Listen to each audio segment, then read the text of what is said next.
This is the Public Eye. I'm Ronald Thwaites, and I welcome my co-host, the Honourable Colonel Charles. Morning, sir. What a way you look.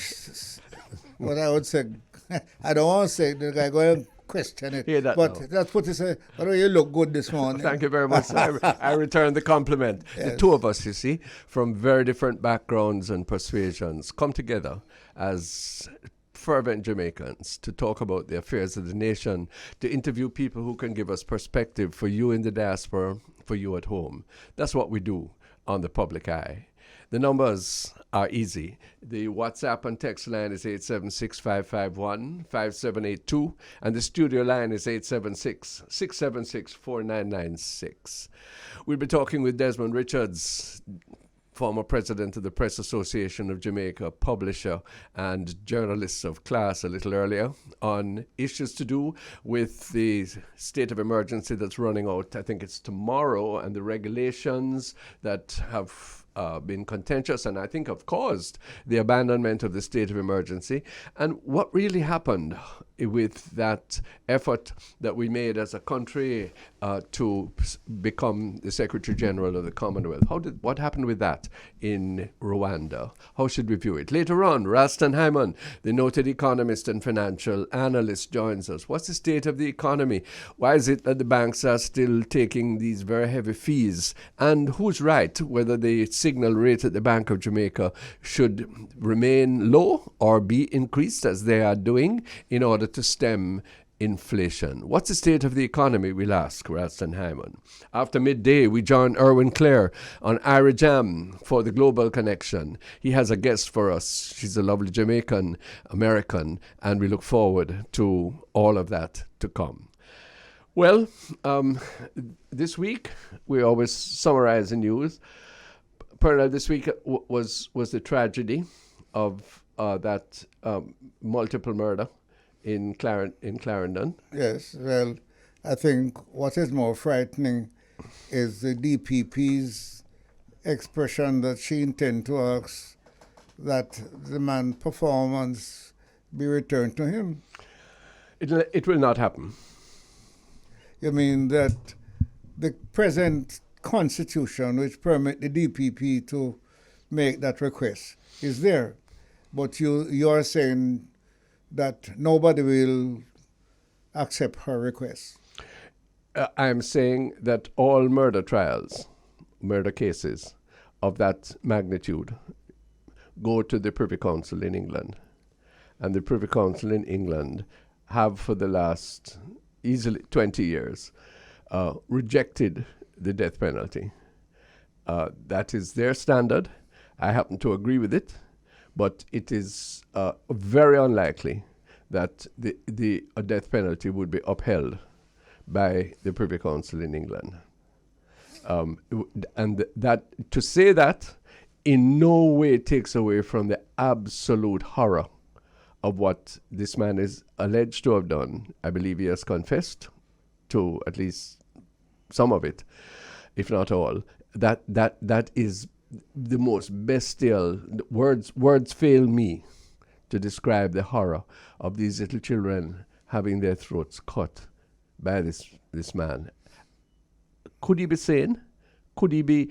I've heard a suggestion that he might have been on some substance. That doesn't take away anything. But what kind of beast in human form can that be? You see, Ronnie, we have a very tough situation before us. And I said tough, I mean hard to decide pro or con, hard to decide yes or no, because we are sympathetic to both sides. You don't want to hear that a man who take a knife, not a gun, because it was a gun and shoot, and kill 5 people, it's kind of different. But you cut each neck. Oh, Jesus. And when you're cutting it, you know the blood must spew on you. And you take it and throw under bed and cut again. Yeah. Till you cut a baby. Yeah. And you say that, okay, the penalty for that is to send him at a place that we provide for 3 meals a day, clean bed. Yeah, but that's not my solution. Television. No, that's not my solution. Where you going to put him? My solution: we have dumbed down the prison system in this country. Yes. Hard labor no longer exists. Yes. Yes. For me, the correct punishment for that is incarceration with labor. Yes, with labor. That man must. Tony Rebel was saying it earlier. That man must work. He must work to support himself, to offer some support in reparation to the people, the family, if there is one that he has outraged, to the community, to have him sit down, as we do with all of the 4,000 prisoners in this country, on whatever charge, remandees as well, detainees as well, and make them sit down all day long in idleness. Yes, don't get it wrong. If you take a visit down there, they're doing everything except playing cricket, dominoes and chess and watching color TV. No, hold on. I don't know that. I've never seen that in the prison. Oh, yeah? No, but what I do agree with is that you should have constructive programs of reformation. But that in a case like this, there is ample. Certainly, the worst thing, the most counterproductive thing you could do is to make this man idle for the rest of his life in prison. Well, no. That's what we do with our money. That's what government does with money, with our money. Well, what's the opposite? Send him back up to do No, something. the opposite is hard labor. But Ronnie, if you put a man right now to clean a little of the gully, it becomes a talk. Oh, you're wicked, son of burn him man. No, that's nonsense. That we have to get rid of that attitude, sir. You know that. Well, You're correct in describing it. Don't get me wrong. You're correct in describing it, but we have this wrong notion about work. I spoke to some high school students yesterday, and they all look at me wide-eyed when I say, whatever job you get, you must do it to the best of your ability, even if you think it is below your standard. Martin Luther King told the street sweepers of Birmingham, Alabama, that they should sweep the streets like Shakespeare wrote poetry and Beethoven wrote music. Yes, and get paid. And get that's your profession. Well, but then what are we doing? So many times, this weekend, a person who is very, very familiar with the road construction Yes. told me that workers on the site, I can't say all, but some, yes, are willing to knock off early or to slack off on the work because they said the Chinaman paid them enough. Well, I will tell you something. You can't do that, sir. But People say that about government too, you know. Well, government is worse. Boy, listen to who's saying so. But hold on. I tell you something what is also worser. Uh-huh. When I'm going home, say 8 o'clock in the morning, the traffic is on the road that's going to hold you till 9:30. True. So you're going to reach work between 9:30 and 10. Uh-huh. If you are back on the road at 4 o'clock, Gone again. same car's gone back. Yes, sir. So 10, 11, 12, one lunch, one hour for lunch. If you're lucky. No, you take it. No, you take more than that. Go on, sir. In other words, the time for production has fallen so much. Not their fault alone. But listen now. Not their fault alone. I'm going to have to start call this man John the Baptist, because you're a voice crying in the wilderness. Yeah, listen. Fancy that, a trade unionist of your pedigree, Yes. and you are at this stage of your experience forced to state that truth. Listen, I said this to you already. If the management of these big companies were coming to the table with me and said, Mr. Charles, our percentage production last year was 30. This year we are at 25. Yeah, We can't give more than X. yeah, You'd have to sit down and talk. sure. But when you read, they don't tell you, but when you read their bank Balance sheet, account at the end Yeah. and hear how much billions. Billions, It stimulates you. It puts you in a position to go and say, listen, give us some of the profit. Yes, sir. But what we do is make profit from changing money. For the most part in Jamaica, we don't make profit so much off of producing goods and services. Ask your worthy son in agriculture to assess what the levels of productivity in the agricultural sector is. Well, Little or nothing. Low, too He low. said many of the small farmers, and I call them small, but in my opinion, farmers are farmers. Yes, sir, I agree with you. Many of the farmers are not producing enough to feed themselves Uh-huh. and their family. Yeah. They say they don't have enough land, Yeah. they don't have enough tools, Yeah. they don't have enough this. Well, I gave you the solution. Uh-huh. And I said, we have some major storehouses in Jamaica with some big companies. What are they storing? Imported goods. goods. Did you see that, by the way? I wanted to raise it with you. The figures came out since we were last on the air that Jamaica's import bill, I forget what period, anyway, for over the relevant period has jumped by 30-odd%. Yes. And our export period, I want to pick it up with Rastanheimer when we have it, Fall. is anemic by comparison. Now, how are we going to get prosperity on that? Well, let me tell you. My son said to me, Uh-huh. can I get these men with the large storehouses Right. to let us produce to fill them rather than import? Yeah, wise move. Tell him to start with Spanish Town Road. No, but I asked him, AMC. what are you going to offer? He said, Daddy, we have the land Yeah. and we have some money. Fertilizer gone down twice. Yes, nice. I don't know if there's anything else going on down. I whole I go and see it. Still unaffordable, but better that way than but the Ronnie, other way. If those large importers with the large storehouses Yeah. could start to be large storehouses employing Jamaicans and producing what they used to import, what a wonderful world that Exactly would be. so. But I went to a high school yesterday in the country, yes, where skills are needed. And you know they don't teach agricultural science there. They don't have a school garden. So how that works? We are the architects of our own misfortune. We are confusing freedom with the inability and unwillingness to do that which can make us free. And we have disconnected labor from reward. Yes. Both at the base and at the top of the thing. The richest man in this country don't have to work. He can make other people work for him. Yeah, and that's considered to be the height of freedom. It's not. And That's the height of advantage there taking. are some very rich men who are not going to work. They wait until you work. Yeah. They come for what you produce. Look at that, sir. So when we convey, I say it again, when we convey on the television every night, yes, that if you scratch something, the right number, you can you win. can get $10 million.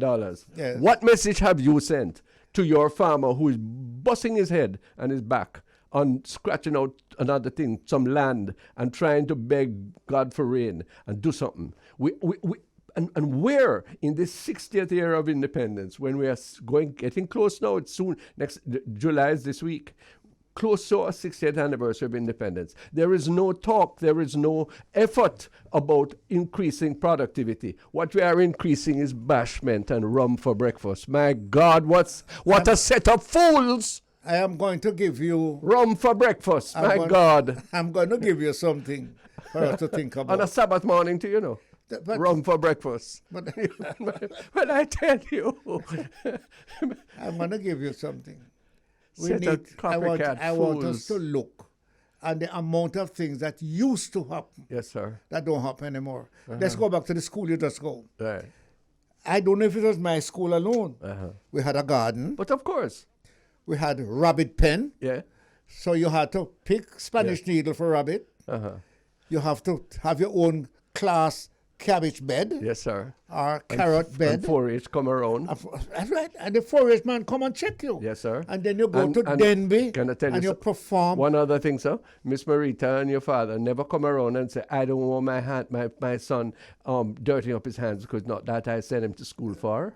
My father would ask you how your fingernails so clean. What have you're not going to the you're not going to the garden. This man is rich. You see? But Ronnie, That's the heritage that made something of us, you know, sir. yes, but I am saddened to tell you that a lot of that has gone to a new generation who we thought would have improved on what we had. So what the new generation, what the new generation and the old, because we're still alive, what we're going to do to change the situation, to make sure that we don't, that year after year, we don't find the imports going up, the exports stay flat or a little bit up only, and the dollar under pressure. How it can be? You think tourists can provide everything? Well, as you You said, know, see what happened last year. one week of atmospheric happen Yes, sir. can stop every Can stop tourist from coming everything. here. Well, this is it. One But you announcement. still have to eat. You still have to eat, and therefore. For me, that is a crucial thing. Listen to me, we're talking about crime, and we're going to break soon for Desmond Richards. You'll tell us when.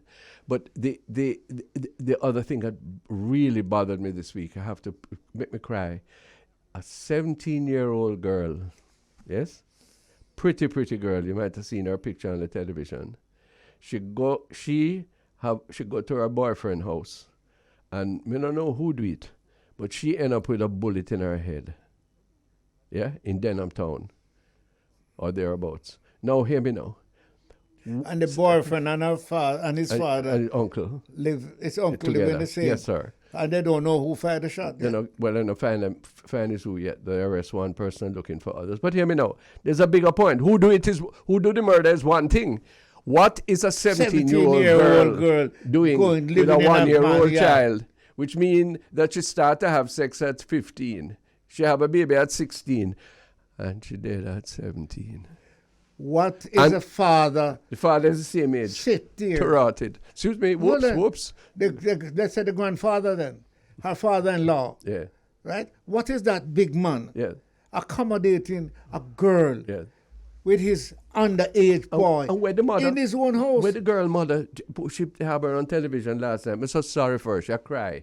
She Saying must what? cry. So Yes? she never know? Well, them not ask her about that.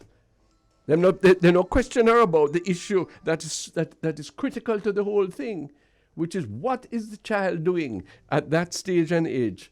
Take up man at age 15. Don't tell me it says so we stay. Why don't we deal with that fashion? What is going to happen to that child now? The father is probably going to end up in jail, yes, and the mother is dead, yes. And we wonder why we have crime and violence, and why we have a social situation which is untenable. Can't work. Ronnie, I am making an appeal to this generation, and I'm separating this generation from mine, because technology, the kind of technology that they have today, if they had put even half of that to what we used to do without technology, we would be way ahead. Yes, right? sir. Well, They have cars to drive to school. Yes. They have better roads. Yes. They have electricity. Yes. They have phone. They have. Well, and this. we all know All each of us these have things. it. It has not improved the situation. Well, I want to ask you what's the consequence of that when we come back. Desmond Richards, veteran journalist. Good morning. Welcome to the Public Eye. Good morning, Messrs. Charles and Thwaites, two members of the political directorate which has guided Jamaica since 1962. No, we came on long after that. Is that a compliment or the beginning of of what the Director of Public Prosecutions calls a voluntary bill of indictment? No, he's actually attacking us. Really. I leave that to the public jury for them to decide. Guilty with explanation is a plea, you know. Desmond Richards, we wanted to canvass your views. Things have changed. The government has decided that they are not going to seek the renewal of the state of emergency in St. Catherine. They say that crime is better under control for the limited one, that 14 days. I really wonder if we can accept that. Secondly, I wanted to say to Purnell, a very good move is that the government and the opposition have sat down for the first time at last, as Michael would have said, and are apparently working working out the differences regarding the constitutionality to do with the regulations for the emergency powers. What do you say, Desmond Richards? Well, first of all, I am inclined to take the position. I'm taking the position that one of the driving forces behind that decision is the dismal failure of these SOEs and these special emergency powers in tackling the crime problem. Before I go on, I must criticize my friend Purnell for sitting in the parliament. Well, he wasn't in the parliament as a legislator at that time, but member of the governing party, and sanction the imposition of SOEs and special zones when he and I am singling out my friend, has been a bitter victim of these emergency powers used by government since 1967 to lock down poor people, throw them in jail under the guise of fighting crime. Can I ask you for just a hold 1 second? Lock down poor people, what do you mean by that? Lock down, go and pick up innocent poor people, go put in prison? Sure. Hello, hold on, let me ask you a question. What crime did you commit in 1976? I was a political frontliner against the People's National Party. But that's not a crime. I had a strong... That is a criminal. Hold on now. I had a strong seat that they wanted. And so they make that into a political crime. Yeah, but you realize that the regulations at present, the regulations that fortunately we're not going ahead with right now, allowed for the same thing to happen. Yeah, it allowed for any policeman, any soldier, any fireman. Listen up, diaspora. This is what you have to face. You have to help us to change this. It allowed any person who the minister called authorized to lock up anybody if they were under the impression or they were of the view that their conduct... Or they have what they call information. Well, they could have information that Purnell Charles and Ronnie Thwaites and Desmond Richards are in fact... Don't leave out that any policeman, every policeman who just go lock up a man who crime is a brown man or a black man. No, but why not? What is to stop it? What is to, if you can't go before the court, yes. if you can be locked up, whether it is for 3 months or 6 weeks, and you don't have to be taken to the court, you don't have to be charged, like Purnell Charles, you don't even have to take a statement from them. Yes? What is to prevent that? But the Constitution did provide for you to set up a committee that I go before. Yes, sir. And you don't do it. So who is wrong? No, wait, no. And when you don't, when the state does not do that, yes. Who suffers? People like Purnell Charles. That's right. Lose one of my years in a prison. Okay. What? And secondly, even when you set it up, which is the Russia Clark, and the minister the committee makes a decision. Yes. The minister, the politician says, to hell with you. Don't have to take it. No, that, Purnell, you have to join us, man. No, I don't have to join you. I'm asking you to join yes, me. Yes, sir, I join you. Because I was not even... asking you. No, we're not asking you to join anything. I was not even permitted. Desmond, hold a minute. I was not even permitted to go before the commission. No. Fancy that. Hold on. Mr. Charles. Yes. Yeah, just listen to what you are saying. You are a privileged son, a privileged person in Jamaica, you know. Yes. You were a privileged in 1976. You are privileged now. Now, if you went through that level of humiliation, can you imagine what poor Joe Brown, who can't even spell lawyer, can't you imagine what they are going through when the state use these coercive measures, claiming that they're fighting crime? And can you imagine? Wait, and more than that, where you have a minister of government calling Minister of Constitutional Affairs, arguing yesterday that the government got an immunity from not disclosing to this Russia Clark what they really had against him.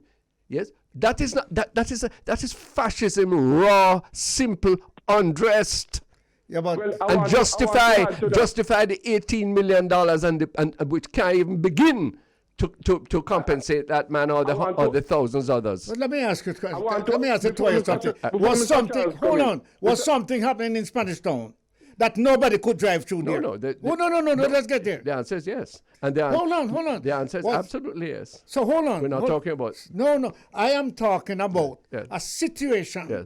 where the people has called on the government to help them Sure. because they are being murdered, Sure. robbed, Sure. battered by others. Hold on. No, but wait. And so government decides that in doing that, they're No, going the to affect security everybody. force. No. No, come now. Well, hold on. Yeah. The security Forces. that is the security forces that is given the responsibility to take care of that. Yeah. Said to you, Yeah. listen, I need some backup to go there. But that's what they justified your detention with. They said they told the Prime Minister at the You time. know, I can't understand Pernell. I They just told the can't Prime understand Minister at the Pernell. time that they couldn't control it Yeah. unless Pernell you is were talking detained. about. Pernell is talking about what the security forces say. The same security forces who are collecting money, members, to murder people. They are collecting money to fabricate evidence. In his case, the very top echelon of the security forces fabricated information and give it to the Prime Minister, which was used to detain him. And you are coming in 2022, quoting the security forces, discredited organization.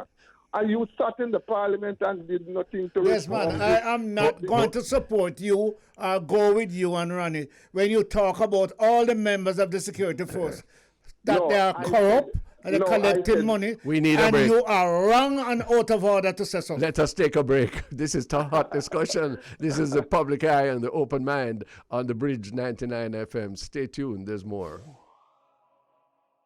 Thanks for being with us on the Public Eye. Colonel Charles and myself talking with Desmond Richards. It's bound to be heated. The issue is the liberty of the subject. The issue is the control of crime. Desmond Richards is right in his concerns. I don't think he would say that want to say, because it's not true, that every I said policeman is members. corrupt. Members of, okay. That's what I said. Yeah, and that is indisputable. Purnell makes a point that there is the libertarian position that certainly you and I are taking, Desmond, has another side to it. He agrees with our position ultimately, but that the situation in Spanish Town, elsewhere it was in St. James, is really, really bad. Government is at its wit's end. The community is at its wit's You end. know what's going to happen to all of you? All are we. So, I hope I duck it. Yeah, You are going to hear yeah. none of you policemen are coming at this territory. No, this is ours. No, sir. Oh? Not. It's happening right now in Nigeria. Yeah, but it can't. Same stuff. It that's- can't happen here. That's not what we are saying. Right now, I'm telling you. That's not what I'm saying. Wait on. I'm telling you, if the commissioner Yeah. and the major general Yeah. did not send a good crowd Yeah. to Spanish Town, they couldn't go in there. No, but they should send a good crowd. Spanish Town needs to be occupied. You don't need a state of emergency Alright, to you do can't have that. it, but you They can't have- say that. you can't have it But both hold on. They, the ways. commissioners Hold say on. that themselves. You can't have I it would like both to know. ways. No, and You no one. cannot like have to it know. both ways. And none of them would is like- perfect. But Desmond, I agree I with would you. like to know. Desmond, let me tell you why I agree with you. I agree with you that none of them is perfect. And one of the problems is we are not working on the imperfect, right? We are allowing too much of the problem. But how do we get out of it? Don't just come to say, don't detain, don't lock up. Nobody's saying that, you know. Oh, you But just Mr. said Charles, if you're detained, do this and do that. You and I. Mr. Charles, Yes, hold sir. on. I, with due respect, Yes. I would like to know, how do you conclude from what I have said that I am fighting against law and order? I conclude. You ask me a question, let me answer you. Yes, lay it out. When please. you make a statement that involves and say police, you're talking about everybody. When you said this and that, without, like when you were going to it and say, look, we have good and bad, you know. We have to support the good. Yeah, but that's not spoke But about when you members but of- when you say the police are collect money, them a thief, them no them this I Hello. can't sit here No, hello. Correct. I agree with that. Respond. No, but Time running. I am not going to sit here and allow you to make those false accusations against me. I said members of. Hold on. I didn't use a collective term and said the police. I said members of the force. Okay. And anybody want to challenge that? They are on sinking ground. Members of the church Sure. But doing the same thing. Yeah, but that Members of the politics doing the same thing. All of them doing the same thing. But you can't broadside. Right. So what has happened now? Let's wind this up on a positive note. I think it's a good thing that given the failure, given the constitutional challenge, thank God for the courts. Yes. That there appears to be a coming together, at least of the political forces, to say, now, look, can we work out something which is effective in terms of fighting crime, one, and two, is constitutional. I do not think, as good as that is, let me put this to you as a final question to you both. My proposition is I don't think that's going to work because you need to go deeper. The issue of crime is far more deep-seated than can be solved by some discussion about emergency powers regulations. Give me one quick solution that you position that you think going towards solution. One quick one. Sure. Every youth in Spanish Town should be involved in some measure of mandatory training, mandatory occupation. And that is possible, Ronnie? Of course. Ronnie. I come to you the other day and tell you I saw 250. Yeah. What we are spending is the 5.5% of GDP that we are losing on crime. It won't. My solution won't solve it, but it will reduce it. It is hopelessness, helplessness, miseducation, and wrong values that is causing people to go into the criminal subculture. You can't deny that. I am not quite sure. You can't deny that. I am not quite sure that it is total. I'm not quite sure that it's total as you're saying, because I've given you example. I've given you example. You have. And Desmond, your time to conclude. My 2 cents is this, and I am just going to zero in on Spanish Town. Yeah. My solution, part of my solution, the two major political parties must cut ties with Klansman and one another. Give up their sons. And the political parties, they must play a more serious and meaningful role in solving. This Grail Royal talk alone can't work. No, it's only a start. But I am saying, yes, and I challenge both of you now. Yes, this is my style to tell me that every politician, any MP in Central St. Catherine, or any one of the constituents in Jamaica, they know their runners, they know their PD captains, and I am adding that they know the troublemakers in the constituency whose services are used on election day to mobilize votes and step on opposition. Now, let us individually, MPs, cut the cord and let them loose. Desmond, you have never run an election. Statement you make about bad man and carry out people election day is wrong. Never. You can't get them. First thing, you don't get those guys to go and carry out people. Hold on, Mr. Charles. They create an environment. We have to, let me tell you something. We have to wind up. Yes, I have never run as an MP. I have been on the front line, in the front seat of some of the hottest elections in this country. I have seen, I'm not talking about read. I have seen political activities all over Jamaica, from Westmoreland to St. Thomas.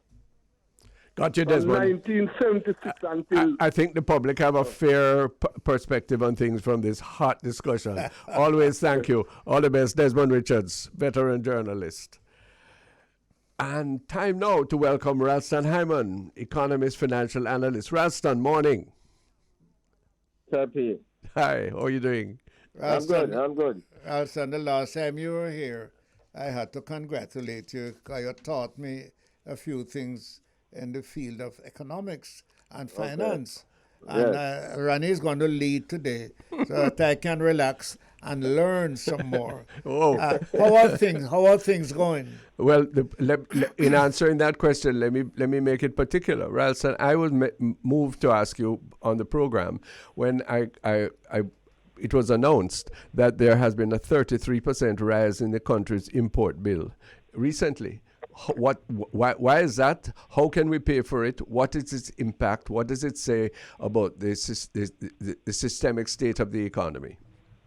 Well, for the first 2 months, we saw imports jumping by 32.4% to 1.1 billion, while exports fell by 9.5% to 208.5 million.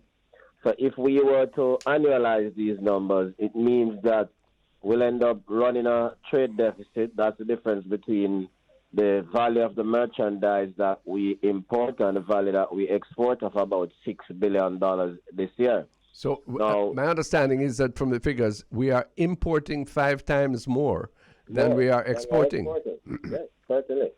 And that's a very big cause for concern. What we saw is that the entire 208.5 million, which we generated from physical exports, could not pay for the food that we imported in the first 2 months of this year. The food bill was 304 million, and the total exports were 208.5 million. So So not even the food. Mr. Ayman, I'm interested in what are we importing? Give me some name, man. Let people hear what we're talking. All right. So we imported What are the what? $260 million Yes. in raw materials and intermediate goods for production. We imported 304 million in food, biscuits, and all of those things, and other consumer goods. In terms of the oil bill, it was 258.7 million, and we imported capital goods, excluding cars, that's 99 million US dollars, and we imported cars and other transport equipment of 65 million. What did we export? 135.6 million in manufactured items. The mining sector is flopping 27 million. Agriculture was only 11 million, and other domestic exports $2 million. So that's it. So hold on now. In the past and up until now, we have paid for this trade imbalance. We have financed it by receipts from tourism, BPO, grants, but also very crucially from remittances. Am I right? The largest one. And remittances, I am told by those who operate some of the agencies, remittances are slacking. That's true. The BOJ numbers told us that. Yes. Well, pardon, that worries me. So there needs to be an emergency in terms of what we can produce locally to substitute for imports, particularly in the areas of food and energy, because those are the things that are causing the inflation globally, not just in Jamaica. Globally, it is energy and food. So we need to make some decision in terms of investments in food and energy. Now, the Minister of Agriculture, he talks the right talk. His head is where it should be, but he's resource constrained. He's not getting the resources that are necessary to get the job done. Well, wait a minute now, Ralston. My suggestion to you and Pernell, tell me if I'm on point, that the Minister of Agriculture should find himself on a plane as quickly as possible to go to Guyana. Yes? Guyana is prepared. It's part of we are in CARICOM, are we still? Guyana is prepared to grow all the corn and soya necessary, they say, for the region. Now, we would have to pay them, but we are in a free trade organization, operation there. How must we not look for food security, not only by increasing local production, as you say, but also by regional connections? Well, that's where I was going, because all the international agencies, the Organization of American States was the latest yesterday talking about the food insecurity in the Caribbean. And the minister did go on the plane to Guyana, and they are in discussions because they're talking about reducing the food imports by 25% this year. So let's see how that goes, how we can put that into concrete terms. But the minister is on to that. Ralston, can I ask you a question? Because I'm having a problem just right now, if you decide to travel with Ronnie down to Hanover tomorrow morning, when you reach Spur Tree and look before you, it's as if the whole of Guyana is before you. Right. Land, land, land, land. Precisely. I am saying, why doesn't somebody get up and smell the cookie? We don't have to jump on a plane. We just have to jump on a bus. For corn and soya we do, Pernell. Corn can beer. Okay. I tell you better than that. I was trying to pull my son. Yeah. He said, you know, Daddy, why we have to bring in some big man? Water is just so many feet below the surface of Jamaica. Yeah. So the wells can be dug easily. Oh. But we need big farmers Sure. or big men who are going to Yeah. fill the storehouse that they used to import with storehouse of production. Yeah. And run He's right. and this man here. Yeah. Ralston that we're talking about seem to be talking to my son because him and Ralston talk talking the same No, I know story. that you do on real business. But They're talking the same story. my concern is that happens, but that can't happen, Mr. Hyman, when the Bank of Jamaica is increasing the signal rate and where the loans for agriculture, if they even exist, are increasing. Well, that's the fundamental point. So what we're saying, apart from what Sir P is saying, talking about the accelerated land reform and land utilization, Yes. there's also the problem in relation to credit. We will have to make production the central focus of economic activity in Jamaica. What we're seeing now, despite the warnings from international agencies, Antonio Guterres, food catastrophe, OAS, what we're seeing, as Finance Minister Nigel Clark demonstrated yesterday, is that the government's main macroeconomic objective is to pay down the debt and to defend the bankers. Well, I can't deny that. I mean, it was so disappointing. that Once sense. again, Yeah. in Parliament, Pernell, you will remember the issue with Fitzjackson and his motion. And yesterday, once again, Nigel Clark came out in full defense of the financial oligopoly rather than the people of this country. Precisely. Oh, my man. Seems to forget who is his boss. I have listened to. No, but there's no denying Nigel Clark. you're paying more.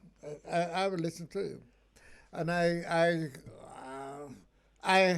have worked around a bank, and I don't think that you know when somebody carry $1,000 and put it into a bank, what happened to it after that? Tell them come back for it.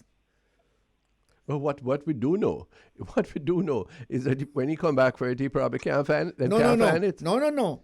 He has to get his money when he comes back. No. You know anybody who have their money in the bank and want to try it and can't get it? Absolutely. Well, Thousands well, in the what we dormant know- accounts.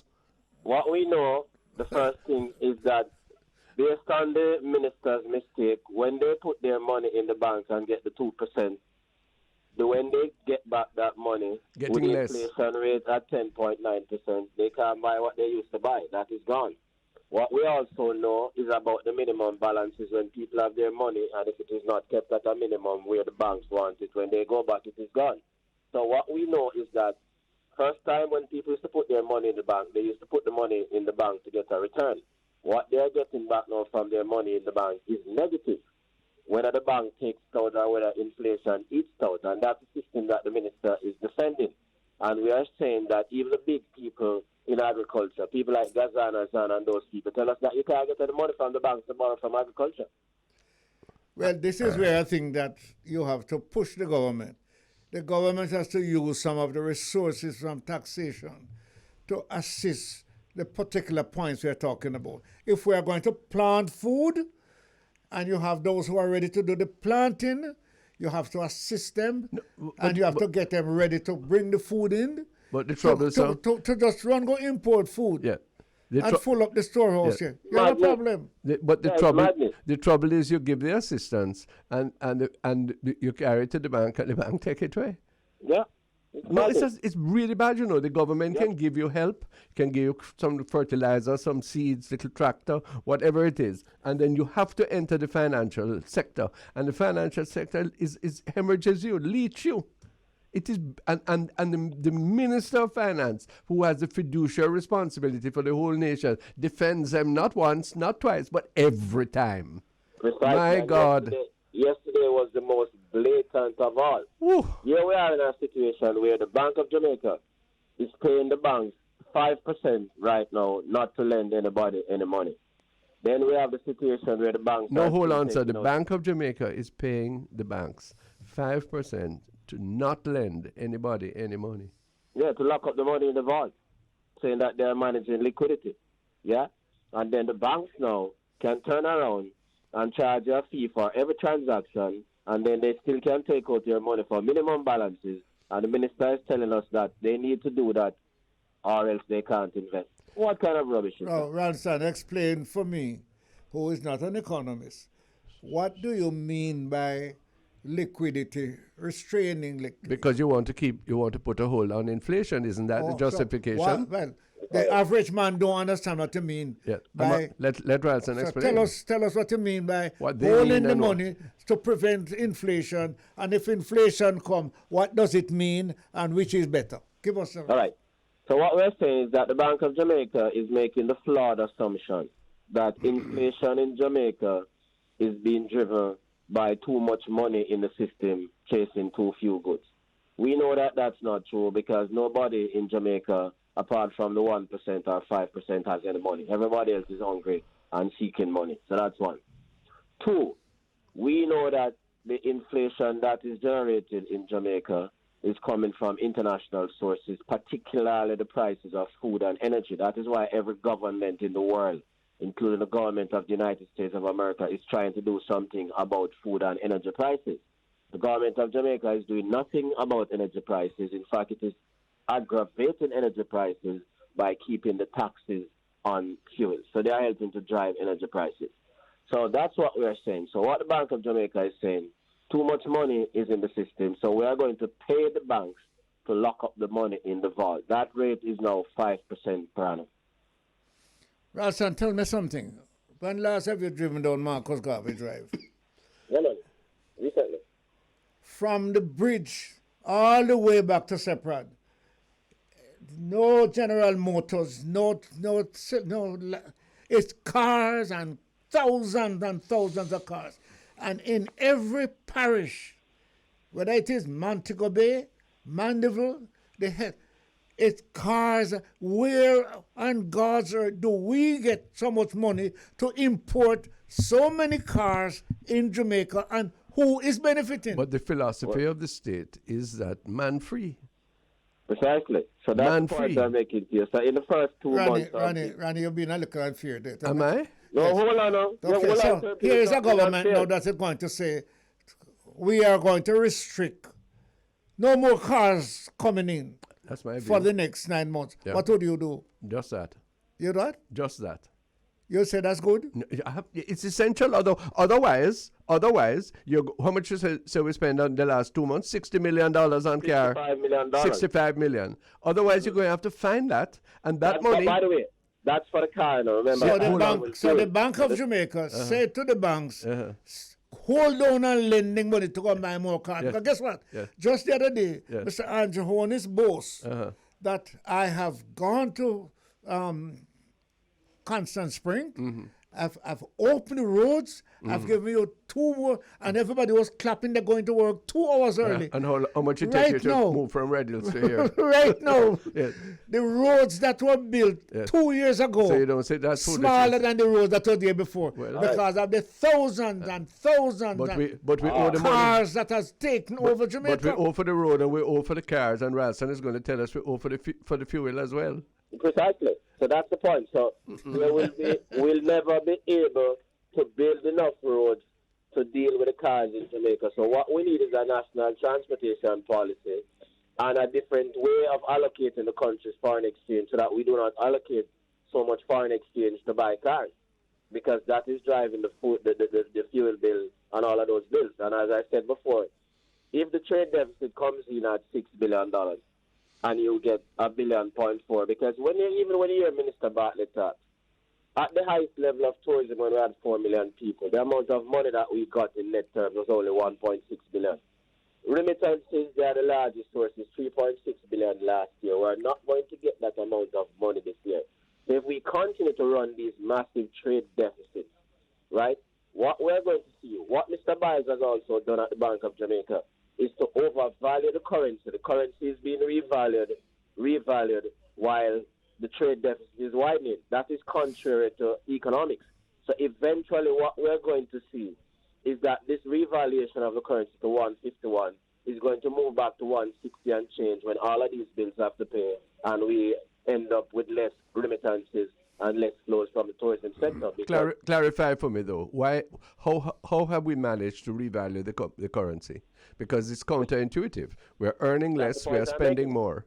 How is it? What is the mechanism?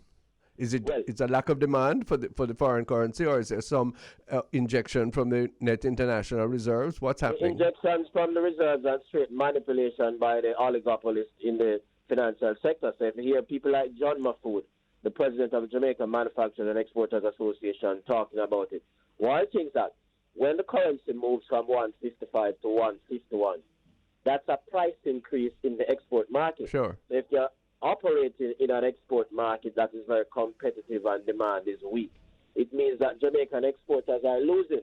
So the Bank of Jamaica is also helping to wipe out Jamaican exporters with a revaluation of the currency, which is tantamount to a price increase in export markets. Before son, give me a better little explanation. The currency was 155, 166 the other day. It's now 151. Yeah, what has without happened? any improvement in the flows of foreign exchange into the country.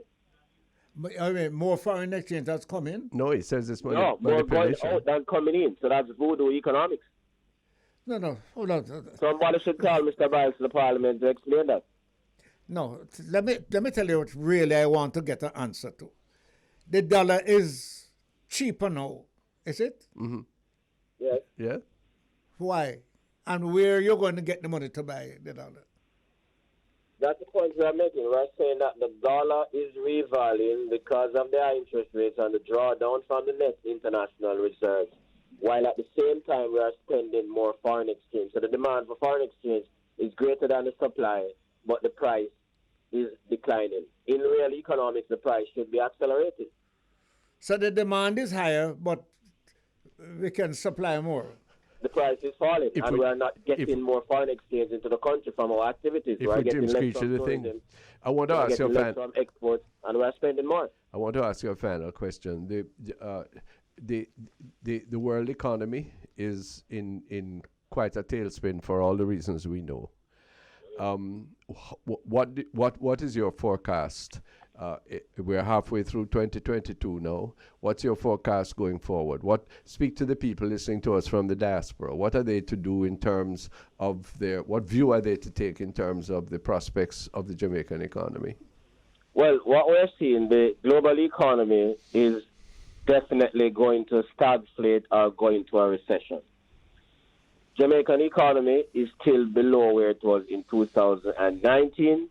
Based on the policies that we're pursuing domestically, we are creating our own stagflation and recession, and that is going to be impacted significantly by international development. So we'll see the economy taking much longer to get back to where it was before, and we'll continue to see higher prices. More people will get poor, and we'll continue to see the criminality, no matter what kind of state of emergency you declare, unless you declare a socio-economic state of emergency and change the policies where our finance minister do not see his only purpose as defending the financial sector, not only in terms of defending them with the fees, but also to pay the debt faster than we need to pay down the debt, then we are going to have these problems of poverty, social inequity, and dislocation and criminality. Ralston, I just came back from Chicago, and it was $6 US per gallon. If we are at about $3. So gas was higher in Chicago than in Jamaica, and we don't have oil. Yeah, but guess what? The people in Chicago have a higher standard of living than the people in Jamaica. U.S. per capita GDP is over 50,000. In Jamaica, it's 5,000. The U.S. is 10 times higher. Additionally, that is why, despite the higher standard of living and higher income of the American people, the Biden administration is pushing to reduce the 18.4 cents tax per gallon while in Jamaica, 45% of the cost Price of of a liter gas of gasoline is taxed. taxes. Boy, Ratson, thank you for the perspective. Have to leave you. Much obliged for always your friendship on this program. Ratson As we Hammond. said the last time, Ralston, we have to get Lot you of again. information. We're great to learn every time. Producer, All right, presenter, sir. Yeah, man. conceptualizer of real business on Power 106, economist Ratson Hammond. We take the break. Joining in a moment, Erwin Clare and Ira Jam in New York City. Pernell Charles and myself in Jamaica. Hot topics for the day in this land. Looking forward to an interview with Lorna Fairweather, the acting president of the Friends of Port Maria Incorporated in New York, the New York chapter. Didn't know that existed. My goodness. Mr. Charles, in the meanwhile, come with fast in American business. When you see what CNN is broadcasting, when you understand what Mr. Trump was the president of the United States was accused of doing to try and stop the certification of his successor, you have to give thanks that we don't stay that way in Jamaica. We're better. But you know what bothers me? Yeah.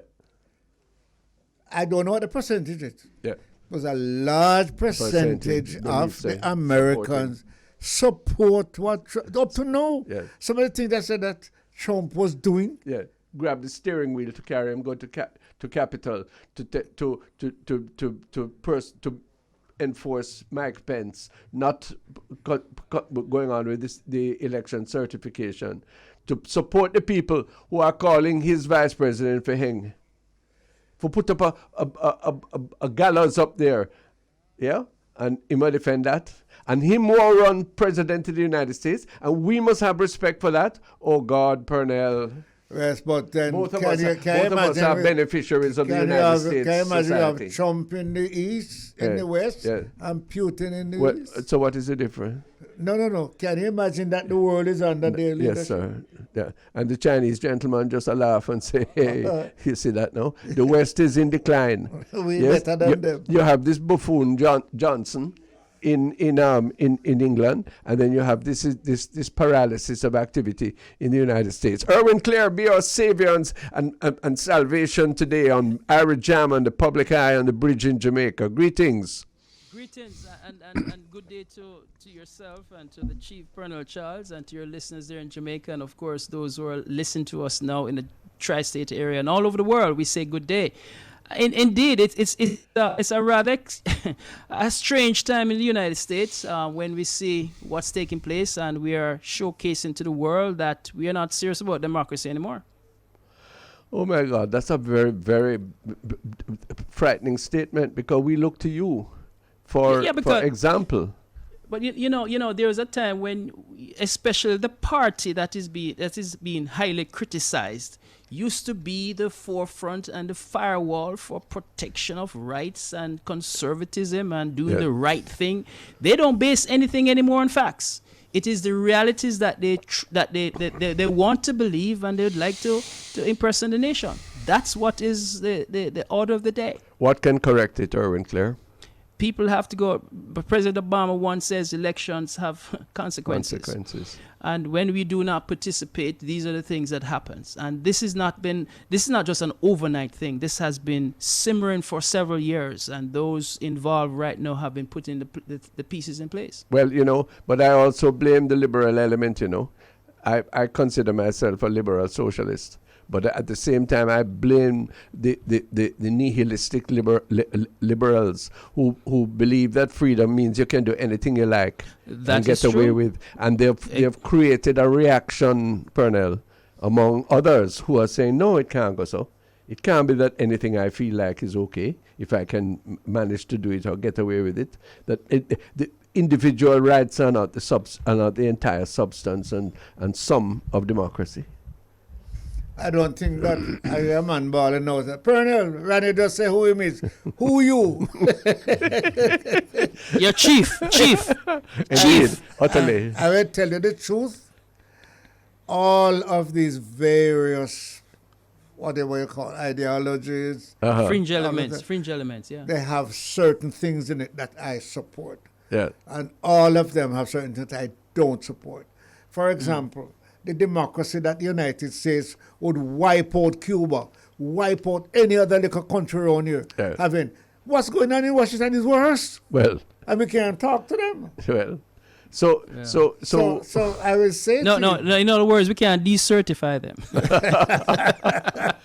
yes. because they have established themselves as financial and the monetary leaders, and they are the one that The jury, the hangman, and the Yeah. everything, you know. Yeah. no, put it So- another way, they are the judge and the jury. The Well, jury and the hang person. Yes. You know, in the midst of all of these things over which we have little control, but cogent analysis, we try for ourselves and make sure that we do small things, individual things that can make a difference. And I believe you're going to introduce us to people today who are doing just that. And that is the tradition of the diaspora over which you have so much information, don't you?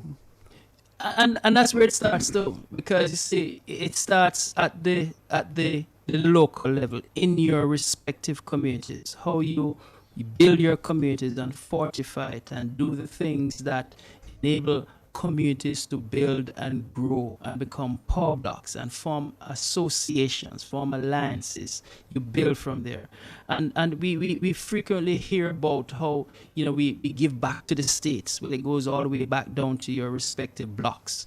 And here lies situations where Jamaicans and Caribbean nationals living away from home have found solace there, because we say that wherever we go, we make it Jamaica, we make it Trinidad or Guyana, or whatever the case might be.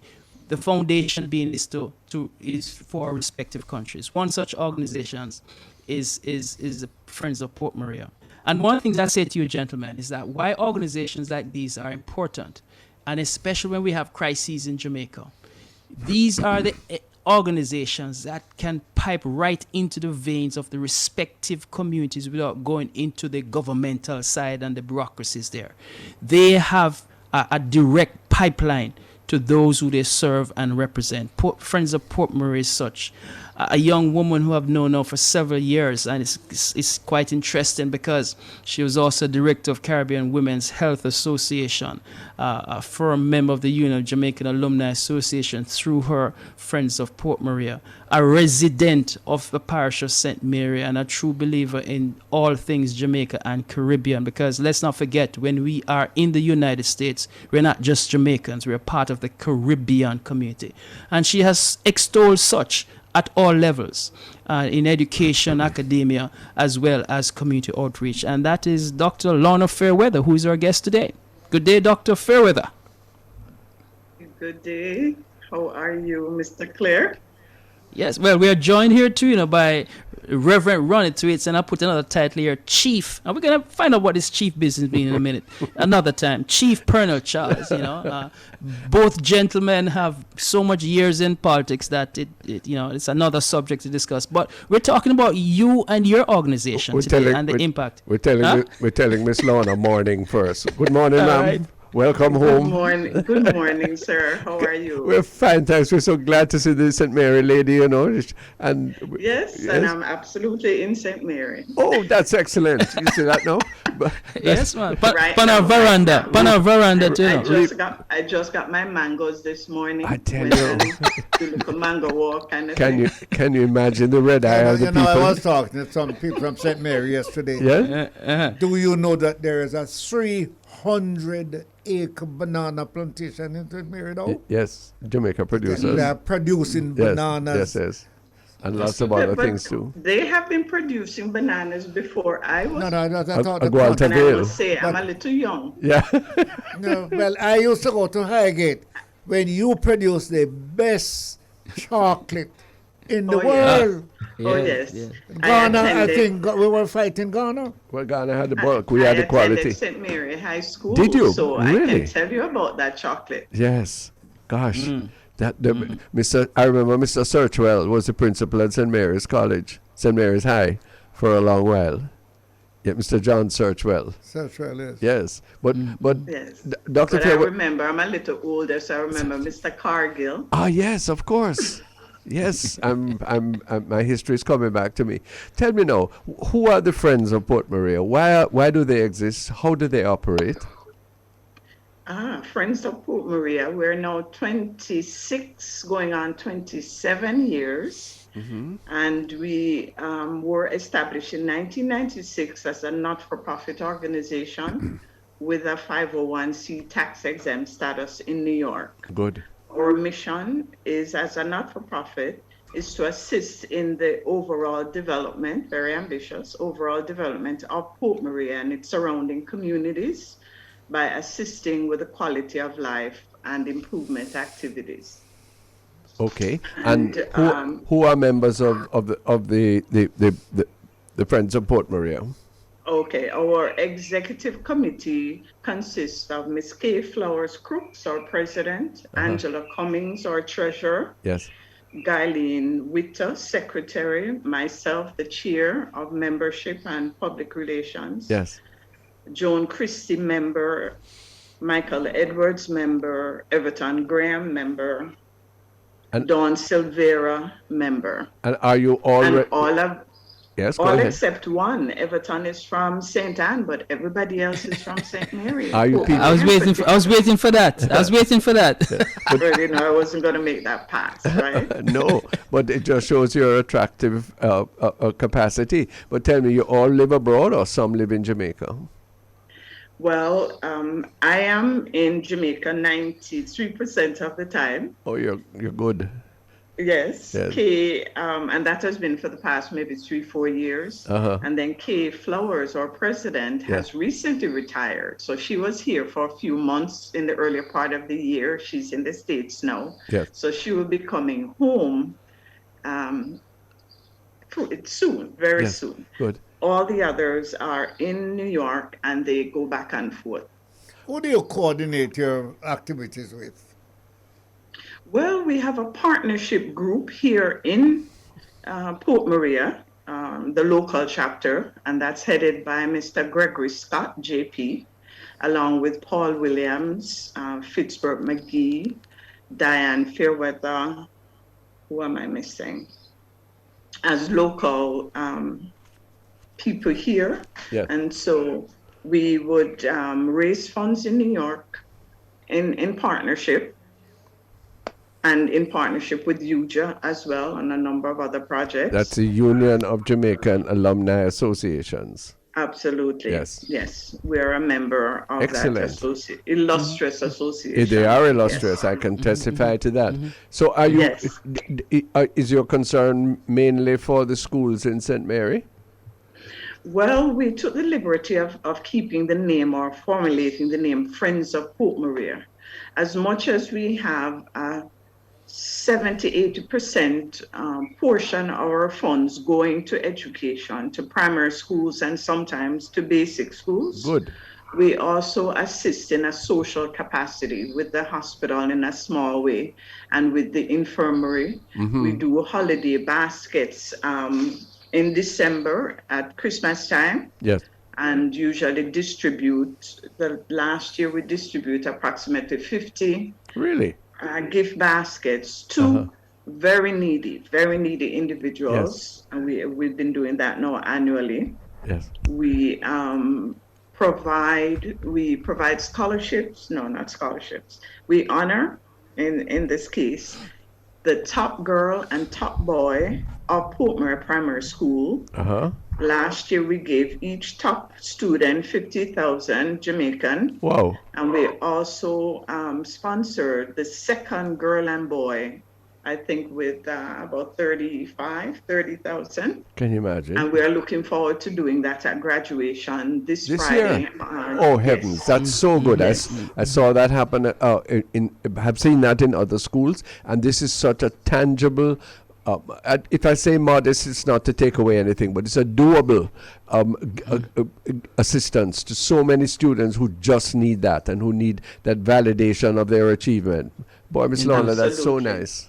Yes. I remember a mother came to me after we did the presentation, and to be honest, I didn't remember her face, but she came up to me in the town, and as I was moving around, and she said, "Remember me?" And I said, "No," and she told me who she was, and she said, "That money, we use it to buy a pair of glasses for my daughter." Oh, Lord. Wow. That's Wow, the difference between capacity and incapacity, you know. Exactly. Indeed. What, Exactly. Erwin, I'm so glad for this conversation because Indeed. this is the template, the model that we want for so many other groupings, and it's doable. You don't have to be a millionaire to do it. You don't have to give up all of your time, but it makes such a without- No, difference. not at Without all. a And doubt. we've been around for 26 years. As in that time frame, we have donated water tanks. Because I mean, you have to get real with That's what the right. needs are. Yeah. We've donated water tanks, made arrangements initially to get the water in the tank on a regular basis. Uh-huh. You know, can imagine in St. Mary, we wash away and we don't have running water sometimes. We need a break. We need a Indeed, we break, need a Erwin break. Clare. Yes, Yeah, when we come back, indeed. more Yes. on this good deed, more on the Sure. kind of partnership between the diaspora and the needs in Jamaica. Soon come back. Welcome back to the Global Connection with our partners and friends in Jamaica on the Bridge 99. We call it Bridge Nation. My name is Erwin Clare here in New York, and we welcome you, and we hope that we thank you for staying with us, because we know you have choices, and for that we're obligated to ensuring that the information we bring you is pertinent and relevant. So we're going to be joining shortly with our friends in Jamaica, Chief Pernell Charles and Reverend Ronnie Thwaites. Our special guest today is from the Friends of Port Maria, Dr. Lorna Fairweather. And we're talking about, relationship organizations and how they partner with endeavors in Jamaica. So we're going to Erwin, join we'd them like now. to. We welcome. Yeah, man. Thank you so Yes. much. Yes. Anxious to hear from Lorna Fairweather.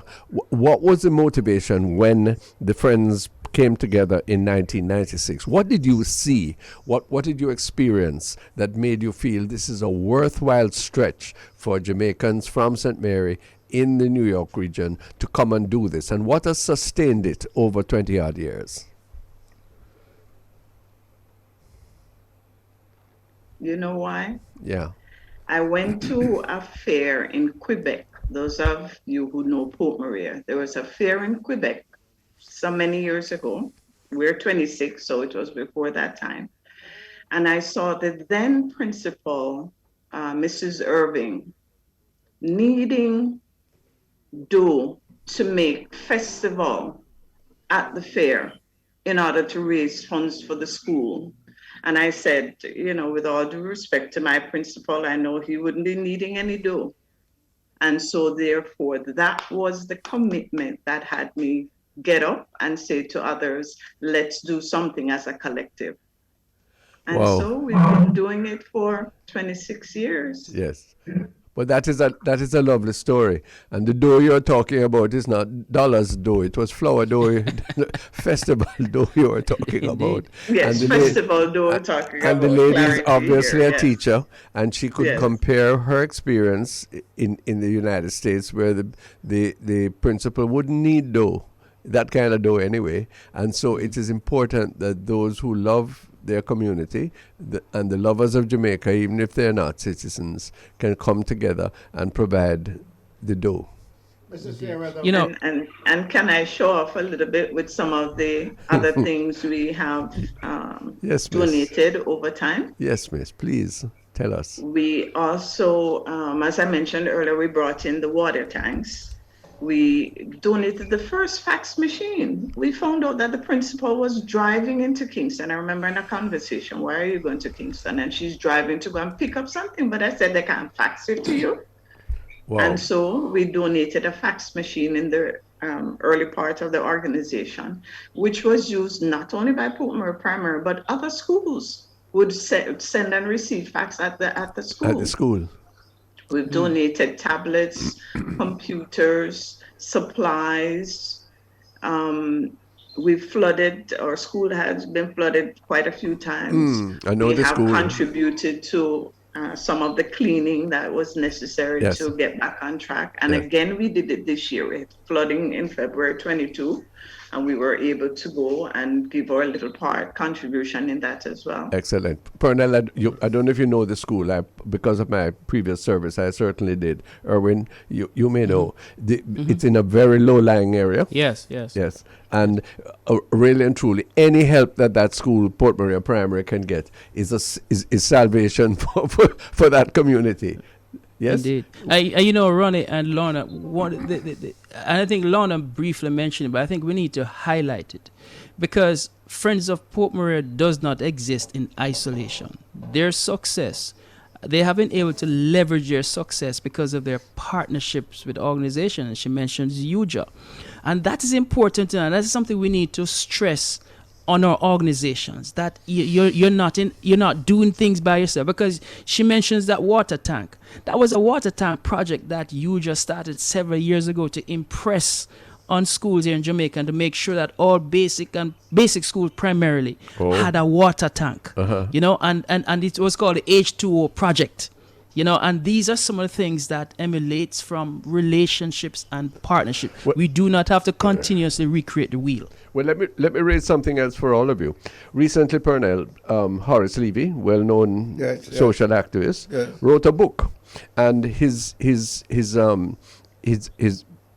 thesis is that we have been disappointed over the period of our independence and before by official agencies, the state, the colonial structure, and then the failings of our independent structures.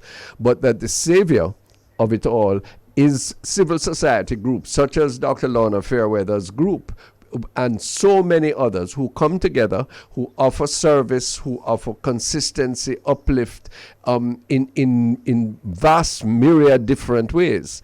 I like that, except that you need the coming together, the cohering, which, Erwin, to pick up on you, the Union of Alumni Associations does in great measure, eh? Indeed. So Indeed. There is something very wholesome and that needs to be sustained and developed. And the question I have for Lorna Fairweather is, Lorna Fairweather, can you keep this going? Can you attract more people from St. Mary and even from St. Anne who are in New York or elsewhere? Absolutely. Let me take two pieces. One, to talk about UJA briefly and our membership or relationship with UJA. And then two, to also talk about an upcoming event with other partners abroad and local for Emancipation Day at the primary school. So the first is UJA. As a member of UJA, we learned that we had to get our tax-exempt documentation, which is why we filed, and we're one of the many that has a 501c status in the States. We're also looking now to, and maybe Honorable Pernell can help us with that. We're looking for more organizations to have not-for-profit status here in Jamaica. That's an area we'd love more clarity and direction and assistance on. Under the Charities to make Act. it easier for us to bring things and ship things and get things in. That is still a problematic area. And so UJA helps with a lot of that. UJA now has one of the newer projects that is more pertinent to primary school is the Learn It tablet. I don't know if you're familiar with that. No, tell us more. A Caribbean gentleman, Joel, who developed the Learn It tablet. It's pre-programmed, so it doesn't need internet service. It can use internet, but doesn't need internet service. And through that, from 0 to 12, utilizing those tools have made such a difference in some of the schools here in Jamaica. Okay. Especially primary, we donated one tablet to Trinity Primary School. And when we had a follow-up meeting a few months ago, the teacher was so excited about the tool. Her parting statement was like, okay, so when are we going to get more? And so here with UJA, that's another partnership specifically for primary school. And UJA has partnerships for high schools. Sure. We have the not just the water tank, but the solar. Immaculate, one of your pet schools. And your castle. Good. Also has the, help me with that, Mr. Clare. The solar panels. The solar panels, yes. Hey. And the girls at Immaculate set it up. And now so look at that. What they have learned, the billions that can be saved every year. This is the energy reform that Ralston Hammond was telling us about, was encouraging. This is great news. And it's partnerships again. I stress again, partnerships. Yeah. Yeah, but Partnerships. and I was And so, as Mr. Clare stressed partnership, I'm not sure how is your timeline, but I want to share that we're going to be having a community health and cultural fair at the primary school on Emancipation Day. And our partner includes Preston Hill Association. They are based in New York as well. What? But they are taking care of another area here Yes, in yes. St. Mary in the Hills. Uh-huh. Dr. Anderson is also another member who's working with us, who's coming on. We spoke with Mr. Young from the Jamaica National and from the Kiwanis Club, and we're hoping they will come on board. The Port Maria Local Red Cross has committed to being at the fair. So partnership has to be in order for you to accomplish anything, there has to be partnership and good, engaged, positive partnership. I want to tell you something. I was just saying to Ronnie that the overseas influence Yes. and the overseas Jamaicans who are there, Uh-huh. that means some are here and some are there. Yeah. We need to find a social part of these various ministries because most of them have social areas that you can work with, Uh-huh. right? Not take over, Yes. but there's some money that goes to these areas that what they're doing seems to sound more solid. Yes. If they were working together, it could be a bigger project. Well, this bigger is... project. Go ahead, Erwin. You see, and this is where it comes in now, Chief and Rev. We have always, and the drumbeat is up on this now. There's talk about Jamaicans participating in elections. I'm not there. Where we are now is to say that Jamaicans in the diaspora, with the necessary skill sets and the technical abilities, must be available as part of the pool from whence you choose your school boards and the boards that functions in some of these areas there we are very critical in. Healthcare, education are the two that pops out.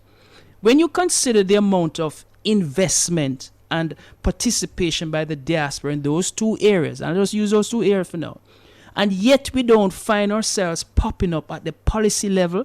So it comes back to what you just said, Chief, about resources. Because really and truly, we're not really looking for money from Jamaica. We're looking for pathways and technical support. So- Legitimate On the ground. and reciprocal support. So- And we need to be at the table in some of the... And last but not least, I think that when you take those kind of skill sets, it also helps with the whole aspect of governance and transparency. Well, of course it does. But when we come back from the break, therefore, I want to use our of remaining minutes to ask Lorna Fairweather, ask you, Erwin Clare, dream for us. How could those partnerships, from your perspective, how could they be solidified? What steps should we take in order to make this more than a dream? We'll be back on Ira Jam and the Bridge 99. This is the Public Eye. So we're doing big things on the Global Connection today, linking with Ira Jam and the Bridge, talking with Dr. Lorna Fairweather, the acting president of the Friends of Port Maria in New York, and Colonel Charles, Erwin Clare, and myself. We're going to build the scaffolding now, Erwin Clare. We're going to ask you guys, tell us, from your experience, we'll respond. What's going to give strength, give sustainability, give critical mass to these partnerships which are so good for the soul and, boy, good for the body here in Jamaica? Talk to us. Dr. Lorna, you first. Oh, But you're anyway, giving me first. Okay, not a problem. As a matter of fact, the interaction and the engagement at the local level, face to face, is Yes. critical. Yes. Has to be a part, a fundamental block to build on. I worked. My background is really public health, community organizing public health, Really? and I worked with Caribbean women for a number of years. And one of the strategies that we employed is, if we were going after a funder, we would say, you come here to our office and meet with us. Once they leave, we know we're going to get the money. And so it's the same kind of strategy here. where there has to be a face-to-face conversation. I have, for example, just yesterday I spoke to Mr. Young, who is with the Kiwanis with trial with Jamaica National. And he's already said, yes, I will come and sit down with you and let's talk. Spoke with the Red Cross here in Port Maria. Oh, great. Again, we said, yes, she will talk with her boss, and they're at the table. Do you see the networking that is being stitched together of various Absolutely. interest groups? Absolutely. Yes. And while I am also moving forward along, because I'm here in Jamaica, other members are also facilitating. You have Yolande Reynolds, who is with the Marymount High School. You have Miss Booth, who is with St. Mary's High School. So there are a number of associations, you know. One of the things I'd love for the government to do, if possible, is to have a listing of associations in various areas. It would also improve the networking. Okay. Donna, you must have been reading my brain. Yeah, good. I was thinking a while ago that with all of these organizations overseas, with some Jamaicans over here being a part of it, we haven't heard of. We have been feeling government and community organization joining with them. Right? Well, you need just not just to carry your money and give a tablet, no one give a tablet, but we have a problem in Jamaica, Parent Teachers Association. Boy. We have a problem in Jamaica with the men leaving all of the Parent Teachers Association to the women. We have a problem that they're not coordinating, they're not uniting. And this force that we are finding Erwin, we are finding one diaspora here, one diaspora there. What is coming together? We need to see it because it's a hell of a force. Hey. But it's not united. You're not getting that spirit of unity. Work is being done. And I have to say kudos to all the talk shop criticism that the diaspora has been thrown at the diaspora. There has been some movement there. Is it sufficient? No. There are now more communication with diaspora organizations and organizations here on the ground. We still, I think the elusive wholesomeness is still a challenge. However, though, I think that but you don't trust the government? With all the outlay by diaspora groups into Jamaica in various facets, I don't think the reciprocity to give impetus to a person who contributes, say, well, yes, but yes, I know the recipients are getting it, but the processes that I have to go through and those who make determinations and decisions, I am not there. Yeah. You see, for example, I give a case in point. When the Ministry of Education made the appeal for tablets into the diaspora, that decision came from some policymakers, Mr. Thwaites, former Minister of Education, came from a bunch of policymakers in the room, sit down and make a decision, and then came out to us. Why aren't we at that table? And this is what people are looking to, because one of the things we do know is that wherever your money come from and go to, the persons who are sending the money once also have some kind of decision-making as well, decision-making role. I'm not saying that is a free-for-all. People, the skill sets and professionals need to be at the table. That's what we're saying. I think it will go to a far way. Yes, sir. Let me tell you something. You have something to do.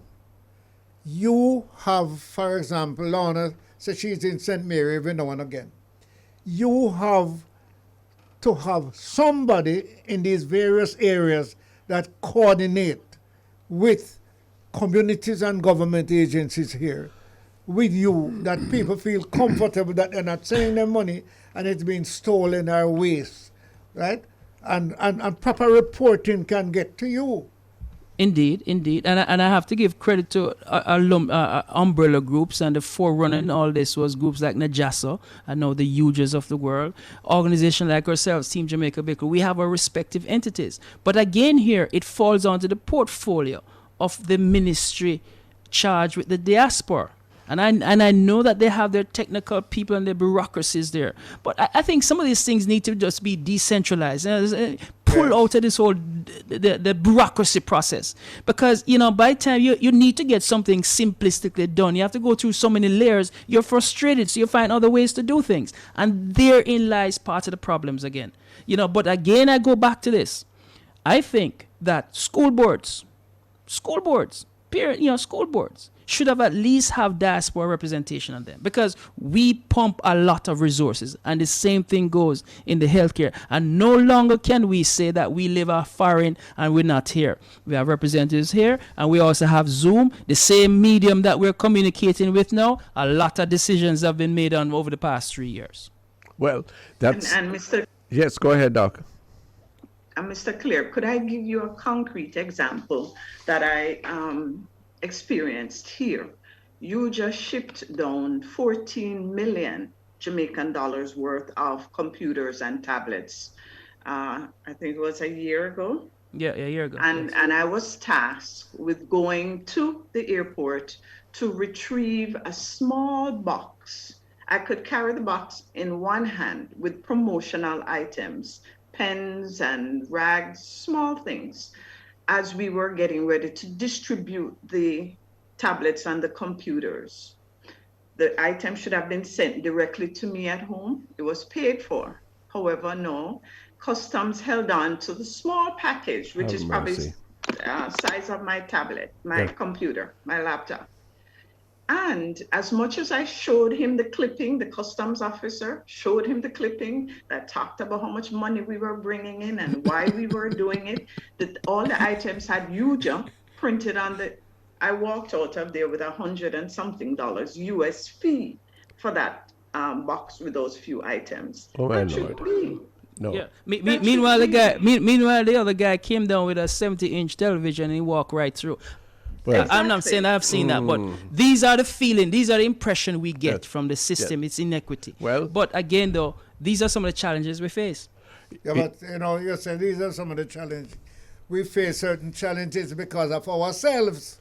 We have those who come down, so they're carrying tablets for schools, and they're all in Coronation Market selling out. I agree, but we have those who come down with all. Chief, so that's why I'm saying. Right. I said, one minute. I said, if we could get, like Lorna said, she's in St. Mary sometime, if we could get a working relation between the Jamaica diaspora representative and the overseas diaspora representative, so that they can report. Because who is to do that, Pernell? Surely the Minister of Foreign Affairs, which has responsibility for diaspora matters. Am I right?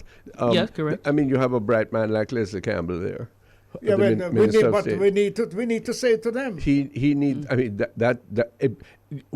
the level of dependence, healthy dependence, healthy partnership, better word, that exists between the North American diaspora and Jamaica, and what we want to sustain for their benefit and certainly for ours. That requires, to me, a very sleek, easy issue of department or section of government. I mean, it is embarrassing to me to hear that Lorna Fairweather is concerned about how they can bring in things, and I cringe when I hear the story about this tie-up of one little dege box of promotional material. You must also remember, Ronnie, that just a few weeks ago, the Minister of Health had established a board in Jamaica that would work with the diaspora. Well, I hope it works. That would be a good sign. We've had about three before. But, you know. And in all fairness, and I've said this on this platform, there are rules and regulations we must follow. And I mentioned this before, that one entity, NET, National Educational Trust, has been very effective. I'm so glad to hear. Very effective. Yes. And once you follow the rules, and we're all about following the rules. Yes. But there are also sometimes that discretions on the part of those at the like in this case what Lorna just mentioned. Some discretions can be exercised. But at the same token, though, again, we have the opportunity now, because of the whole communication apparatus, to find solutions. We're working on that. We're making some strides. This is not to say we're not making some strides. We are. Yeah. But people like myself, we're getting impatient. We need to move faster. We will help you. And Honorable Charles, if I could just add the exploitation of the Jamaican right? Just waiting to exploit all of that. Yeah. Final So- word for you, Lorna Fairweather.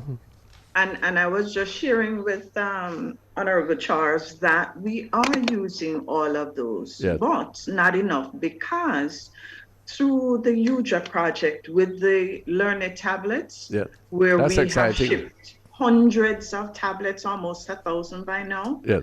We use NET for every single one of those. And you should.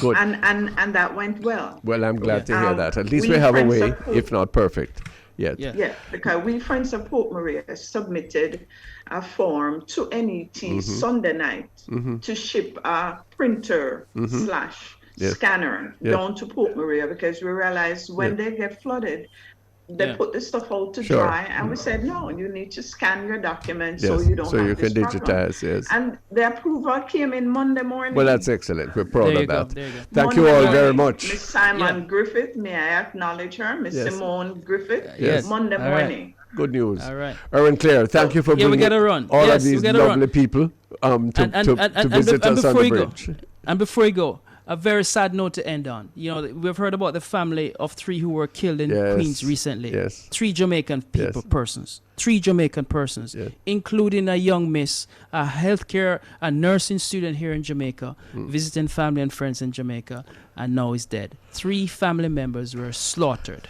And we want to And send so the community mourns in Queens. Yes. The Jamaican community mourns, and there's a we vigil share on in this that. evening for the family. We All share right? in that solidarity. Thank you very much, Erwin Clare, and all the people best. at Ira Jam in New York, Dr. Lorna Fairweather, the nicest kind of deportee Yes, coming so back as we home wrap up this- for the Friends of Port Maria. And you, Pernell Charles Sr., thanks so much for your company today. We covered a lot problem, of man. ground. Thanks very much for all of the staff here at the Bridge 99. Time now for Nikki Z, Public Eye, next Wednesday. Stay tuned to the Bridge.